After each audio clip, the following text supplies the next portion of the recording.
നമസ്കാരം. നിയമസഭാ തെരഞ്ഞെടുപ്പിന് ഇനി ഏതാനും ദിവസങ്ങൾ മാത്രം ബാക്കിയുള്ളൂ. മുഖ്യമന്ത്രി പിണറായി വിജയൻ്റെ നേതൃത്വത്തിൽ LDF സുസജ്ജമായി ഈ തെരഞ്ഞെടുപ്പിനെ അഭിമുഖീകരിക്കുകയാണ്. മുഖ്യമന്ത്രിയുടെ നേതൃത്വത്തിലുള്ള പ്രചാരണ പ്രവർത്തനങ്ങൾക്ക് ഇന്ന് പത്തനംതിട്ടയിൽ തുടക്കം കുറിച്ചു. എന്നാൽ തികഞ്ഞ പരാജയ ഭീതിയിലുള്ള UDF എന്ത് എങ്ങനെ എപ്പോൾ പറയണമെന്നറിയാതെ വല്ലാത്തൊരു അങ്കലാപ്പിലാണ്. അതാണ് ഇന്നലെയും ഇന്നുമായി പ്രതിപക്ഷ നേതാവ് VD സതീശനിൽ നിന്ന് നമ്മൾ കേട്ടുകൊണ്ടിരിക്കുന്നത്. എന്ത് അസംബന്ധവും പറയാം എന്ന തലത്തിലേക്ക് VD സതീശന് അല്ലെങ്കിൽ ഒരു പേരുണ്ട്, നുണേശൻ എന്നാണ്.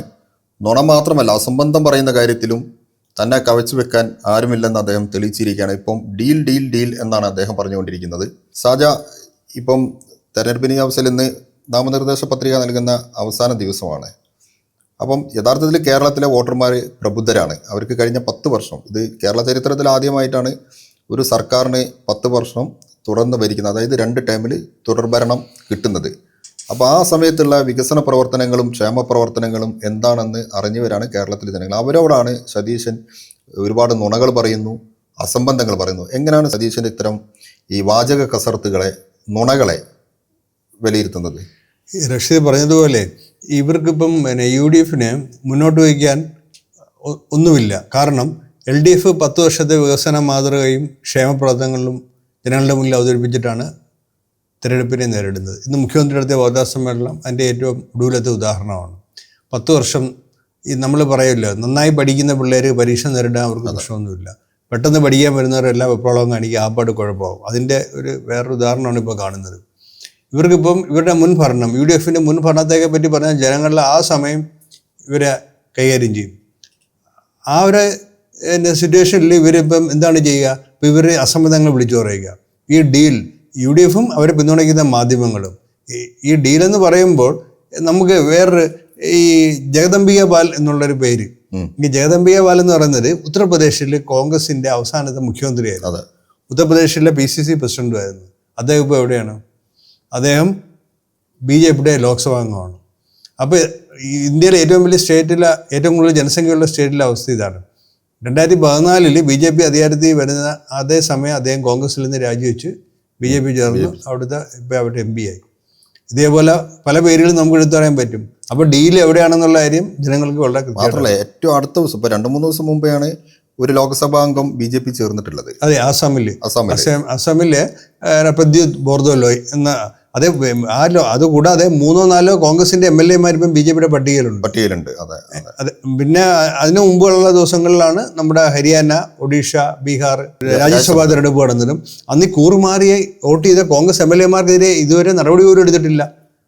അതാണ് ഇവരുടെ ഒരു എങ്ങനെയാണ് ഇവർ കൈകാര്യം ചെയ്യുന്നത്? ഇവർ മുഴുവൻ ഇപ്പോൾ AICC ഇന്നിപ്പം പദ്ധതി കണ്ട് AICC ഒന്നടങ്കം ഇങ്ങോട്ട് വരുന്നുണ്ട്. കേരളത്തിലെ കാലുവാരൽ എന്ന് വെച്ചാൽ പ്രശ്നമുള്ള സ്ഥലങ്ങളിൽ ഇവരെ ഇടഞ്ഞിരിക്കുന്ന നേതാക്കളെയൊക്കെ നിരീക്ഷിക്കാനും ഒക്കെ നമ്മളിൽ ഇവരെയൊക്കെ റേഡിയോ കോളർ വെച്ച് വിടുക. നല്ല ടീമാണ് വരുന്നത്. അപ്പോൾ അതാണ്, നല്ല ടീമാണ് വരുന്നത്. അവിടെ സ്വന്തം ഉത്തരേന്ത്യയിലും കർണാടകയിലും ഒക്കെ ഇങ്ങനെ കൂറുമാറ്റം നടക്കുമ്പം അതിനൊന്നും തടയാൻ പറ്റാത്ത ആളുകളാണ് ഇപ്പം കേരളത്തിലെ കോൺഗ്രസിനെ സംരക്ഷിക്കാൻ വേണ്ടി കൂട്ടത്തോടെ വരുന്നത്. ഇതൊക്കെ എഴുതി വിടുന്നവർക്ക് പോലും ഒരു ലജ്ജയില്ല എന്നാണ് നമുക്ക് ചോദിക്കാൻ പറ്റുന്നത്. എനിക്ക് തോന്നണേ, ഇപ്പം നമ്മൾ സാധാരണ മുമ്പൊക്കെ പറയുന്ന ഒരു കാര്യം ഉത്തരേന്ത്യയിലല്ലേ എന്ന് നമ്മളങ്ങനെ കരുതിയിരുന്നു. കേരളത്തിലെ കോൺഗ്രസ്സുകാർ കറകളഞ്ഞ മതനിരപേക്ഷവാദികളാണ്, അല്ലെങ്കിൽ മതേതരത്വത്തിൽ നിൽക്കുന്ന ആളുകളാണെന്നൊക്കെയാണ് ഒരു കാലത്ത് ചില ആളുകൾ തെറ്റിദ്ധരിക്കപ്പെട്ടത്. അതെല്ലാം അന്ന് കഴിഞ്ഞ കാലങ്ങളിൽ തെളിയിക്കപ്പെട്ടിട്ടുണ്ട്. ഇപ്പം ഈ ഡീൽ എന്ന് പറയുന്നത് എനിക്ക് തോന്നുന്നത് കേരളത്തിലെ പ്രഖ്യാപിതമായി BJPയുമായി UDF ഡീൽ ഉണ്ടാക്കിയത്, അതായത് പരസ്യമായ കൂട്ടുകെട്ടുണ്ടാക്കിയത് 91-ലാണ്. അതാണ് നമ്മൾ ഈ കോലീബി എന്ന്, കോൺഗ്രസ് ലീഗ് BJP സഖ്യം എന്ന് പറയുന്നത്. വളരെ പ്രത്യക്ഷത്തിൽ അന്ന് ഉണ്ടാക്കിയത് ബേപ്പൂരിലും അതേപോലെ തന്നെ വടകര ലോക്സഭ തെരഞ്ഞെടുപ്പിലാണ്. ബേപ്പൂരിൽ K മാധവൻകുട്ടി എന്ന് പറയുന്ന ബാലഗോകുലത്തിൻ്റെ സംസ്ഥാന രക്ഷാധികാരി അന്ന് മാത്രമല്ല, അന്ന് മുസ്ലിം ലീഗ് ഒരു സ്ഥാനാർത്ഥി നിശ്ചയിച്ചിരുന്നു. ഉമ്മർ പാണ്ടികശാല എന്ന് പറയുന്ന മുസ്ലിം ലീഗിൻ്റെ പ്രമുഖനായ കോഴിക്കോട് ജില്ലയിലെ നേതാവും പിന്നെ കോഴിക്കോട് ജില്ലാ പ്രസിഡന്റൊക്കെ ആയി. ചന്ദ്രിക ദിനപത്രത്തിലെ ചീഫ് സബ് എഡിറ്റർ ആയിരുന്നു ഉമ്മർ പാണ്ടികശാല. അദ്ദേഹത്തിന് വേണ്ടി ഫറോക്കിലൊക്കെ, ഞാൻ നേരിട്ട് കണ്ട ഫറോക്കിലൊക്കെ അദ്ദേഹത്തിന് ചുമരെഴുതിയിരുന്നു. അന്ന് ചുമരെഴുത്താണല്ലോ പ്രധാനപ്പെട്ടത്. അദ്ദേഹത്തെ പിൻവലിച്ചാണ് K മാധവൻകുട്ടിയെ അവിടെ RSSന്റെ നേതാവായിരുന്ന കോഴിക്കോട് മെഡിക്കൽ കോളേജിൻ്റെ പ്രിൻസിപ്പളായി വരുന്ന മാധവൻകുട്ടി. അതുപോലെ വടകര ലോക്സഭാ മണ്ഡലത്തിൽ അഡ്വക്കേറ്റ് രത്നസിംഗ് കോൺഗ്രസിന്റെ സ്വന്തം സ്ഥാനാർത്ഥിയാണ് KP ഉണ്ണികൃഷ്ണനെതിരെ, അദ്ദേഹത്തെ പിന്തുണച്ചു. പക്ഷേ ഇത് പിന്നെ KG മറാര് തന്നെ അദ്ദേഹത്തിന്റെ ആത്മകഥയിൽ ഇത് കൃത്യമായിട്ട് പറഞ്ഞിട്ടുണ്ട്. ഡീൽ ഉണ്ടായിരുന്നെന്നും മുസ്ലിം ലീഗ് ഞങ്ങളുമായി സഹകരിക്കുമെന്നൊരു ആശങ്കയുണ്ട്. പക്ഷേ ലീഗായിട്ട് എറണാകുളത്തും തിരുവനന്തപുരത്തും കോഴിക്കോട് അടക്കം 3 വട്ട ചർച്ചകൾ നടത്തി വിജയിച്ചു എന്നാണ് പറഞ്ഞത്. അപ്പം പരസ്യമായി BJPയുമായി സഖ്യമുണ്ടാക്കിയ ആളുകൾ ആ സഖ്യം ഇപ്പോഴും തുടരുന്നവരാണ് നമ്മുടെ നേരെ, ഇടതുപക്ഷത്തിന്റെ നേരെ ഇങ്ങനെ പച്ച നുണ പറയുന്നത്. അല്ല, ഇതേ ഇപ്പം കേരളത്തിലെ ഈ തെരഞ്ഞെടുപ്പിനെല്ലാം ചുക്കാൻ പിടിക്കുന്ന ആരാണ്? AICCയുടെ സംഘടനാ ചുമതലയുള്ള ജനറൽ സെക്രട്ടറി KC വേണുഗോപാൽ. അദ്ദേഹത്തിന്റെ ചരിത്രം എന്താണ്? അദ്ദേഹം 2020 രാജസ്ഥാനിൽ നിന്ന് രാജ്യസഭയിലെത്തി. അതിനെ ചൊല്ലി അവിടെ രാജസ്ഥാനിൽ വലിയ പ്രശ്നമായി. രാജസ്ഥാനിൽ കോൺഗ്രസിന്റെ പല ആളുകളും വിട്ടുപോയി. രാജസ്ഥാനിൽ അവിടുത്തെ പല അറിയാലോ, കോൺഗ്രസിലെ പല ആളുകളും രാജ്യസഭയിലേക്ക് പോകാൻ മോഹിച്ചിരുന്നു. ആ സമയത്താണ് KC വേണുഗോപാൽ അവിടെ ചെന്നിട്ട് അവിടെ നിന്നും രാജ്യസഭയിലെത്തി. അത് കഴിഞ്ഞ് 2023 ആയപ്പോഴേക്കും കോൺഗ്രസിന് അവിടെ ഭരണം പോയി, BJP വന്നു. 24 അദ്ദേഹം ഇവിടെ ഒന്ന് മത്സരിച്ചു ആലപ്പുഴയിൽ. അദ്ദേഹം ജയിച്ചു കഴിഞ്ഞാൽ ഇലക്ഷനിൽ മത്സരിക്കുന്ന ജയിക്കാനാണല്ലോ. ജയിച്ചു കഴിഞ്ഞാൽ എന്ത് പറ്റും? രാജ്യസഭാ സ്ഥാനം രാജിവെക്കണം. അപ്പോൾ അത് BJPക്ക് പോകുന്ന ആളുടെ ഉറപ്പായിരുന്നു. കാര്യം BJPക്ക് ഭൂരിപക്ഷം കിട്ടി. അതുപോലെ തന്നെ സംഭവിച്ചു. അങ്ങനെ BJPക്ക് രാജ്യസഭയിൽ വളരെ നിർണായകമാണ് ഓരോ സീറ്റും.